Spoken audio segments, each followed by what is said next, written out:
बोलो श्री कृष्ण भगवान की जय हो। श्रीमद् भागवत महापुराण की जय। श्रीमद् भागवत महापुराण में 20वां अध्याय। हरी हरी कोमल घास वृक्षों पर झूमते हुए हरे हरे पत्ते और उनके तनों से बहती पानी की धाराएं टप टप करती बूंदें सारे खेतों में लहलहाते अन्न के पौधे और प्रसन्न होते हुए किसान दिखाई देने लगते हैं। नम बरसाती जल से सभी जल धाराएं और थल चर प्राणियों का सुदृश्य धुला धुला सा और ताजा अनुभव होने लगता है। वर्षा ऋतु में हवा के झोंकों से नदियां और सागर की लहरें चंचल हो उठती हैं, जैसे वासना युक्त योगी का हृदय विषयों के संपर्क से कामनाओं से भर जाता है। मूसलधार वर्षा की चोट से पर्वतों की कोई क्षति नहीं होती, जैसे भगवान में चित्त लगाने वाले निर्धन भक्त को दुखों के प्रहार की चोट नहीं सताती। परीक्षित, यद्यपि वर्षा ऋतु के बादल अत्यंत लोपकारी हैं, फिर भी बिजलियां उनमें स्थिर नहीं रहती, जैसे चपल अनुराग अपने हृदय में रखने वाली कामनी गुणी पुरुष के पास भी शीतल भाव से नहीं रह पाती। मेघों से भरे आकाश में इंद्रधनुष की शोभा अत्यधिक निराली छटा बिखेरती है। बादलों के शुभ गमन से मोरों का रोम रोम खिल उठता है और वह पीहू पीहू करके नाचने लगते हैं, जैसे अपनी प्रिय पत्नियों को अभिसार के लिए अपने पास बुला रहे हों। तालाबों के तट कांटे कीचड़ और जल के बहार के कारण प्रिय अशांत ही रहते हैं, परंतु सारस और बुगले एक क्षण के लिए भी उन्हें नहीं छोड़ते। परीक्षित, वर्षा ऋतु में इंद्र की प्रेरणा से मूसलधार वर्षा होती है। इससे नदियों में बांध और खेतों की मेड़ टूट जाती हैं, जैसे कलयुग में पखंडियों के मिथ्या मतवादों से वैदिक मार्ग की मर्यादा ढीली पड़ जाती है। आयु की प्रेरणा से घने बादल प्राणियों के कल्याण के लिए अमृतमय जल की वर्षा करने लगते हैं, जैसे ब्राह्मणों की प्रेरणा से धनी लोग समय समय पर दान देकर लोगों की अभिलाषाएं पूर्ण करते हैं। राजन, वर्षा ऋतु में वृंदावन की शोभा खजूर और जामुन से लदे वृक्षों से दुगनी हो जाती थी। खजूर और जामुन से लदे वृक्षों से दोगुनी हो जाती थी। वन में विहार करने के लिए राम और श्याम अपने सखाओं के साथ गाय बछड़ों के झुंड के साथ निकल पड़ते और तरह तरह की लीलाएं करके मनोरंजन करते। वर्षा से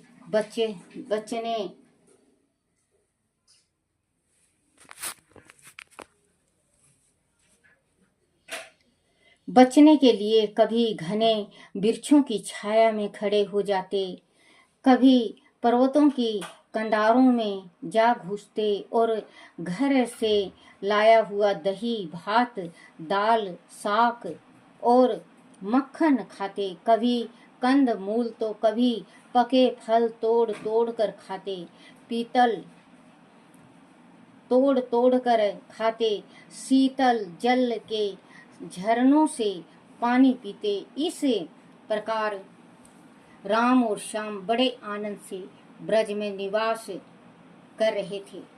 कुछ समय बाद वर्षा ऋतु बीत गई तो शरद ऋतु आ गई। आकाश बादलों से रहित हो गया। दूर दूर तक फैला नीला आसमान दिखाई देने लगा। जल निर्मल हो गया। वृक्षों पर हरियाली और रंग बिरंगे सुगंधित फूल खिल उठे। शीतल मंद पवन बहने लगी। जलाशयों में कमल के फूल भर गए। मार्ग स्वच्छ हो गए और प्रकृति में लोक परलोक, स्त्री पुरुष और धन संबंधी चिंताओं से मुक्त होकर संसार संबंध से छूटे हुए सन्यासी परम भक्त और शोभामान हो रहे थे, हो जाते हैं। शरद ऋतु में समुद्र का जल और झरनों का बहता पानी शीतल मंद और शांत हो जाता है। जैसे मन के निसंकल्प हो जाने पर आत्मा साक्षात्कार करने वाला पुरुष कर्म कांडों का झमेला छोड़कर शांत और गंभीर हो जाता है।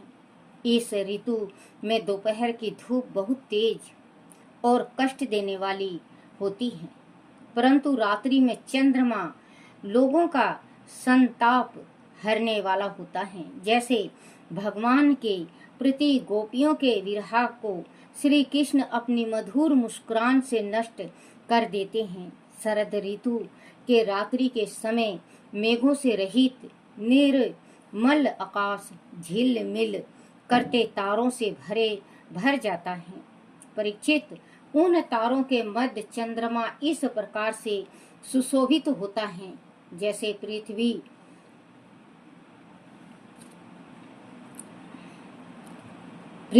पर यदुवंशियों के मध्य श्री कृष्ण सुशोभित होते हैं।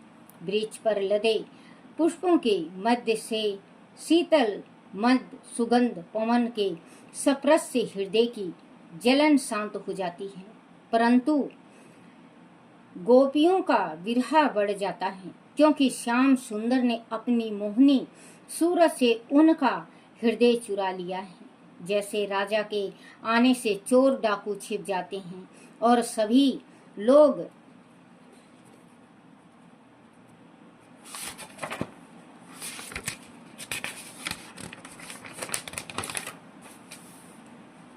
निर्भय हो जाते हैं, उनके चेहरे खिल उठते हैं।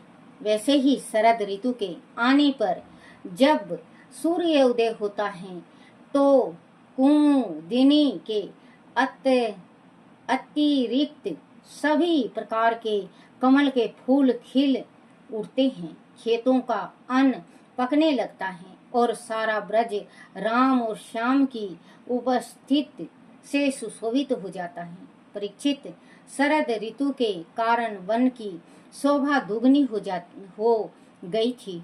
जल निर्मल था और जलयास कमलों से भर गए थे। शीतल मंद और सुगंधित पवन बहने लगी थी। ऐसे में श्री कृष्ण का मन घर में भला कैसे लगता। बोलो श्री कृष्ण भगवान की जय हो। श्री कृष्ण गोविंद हरे मुरारी, हे नाथ नारायण वासुदेवाय,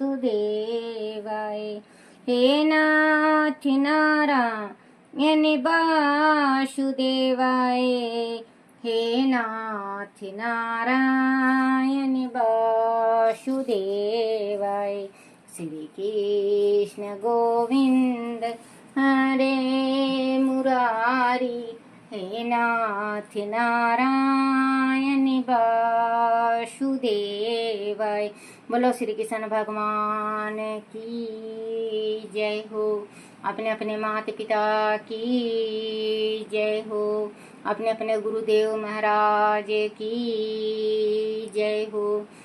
हे मेरे कान्हा, हे मेरे बंसी वाले, हे मेरे गिरधर, मेरे से कोई भूल चूक गलती टूटी हो, मुझे क्षमा करना, क्षमा करना, क्षमा करना।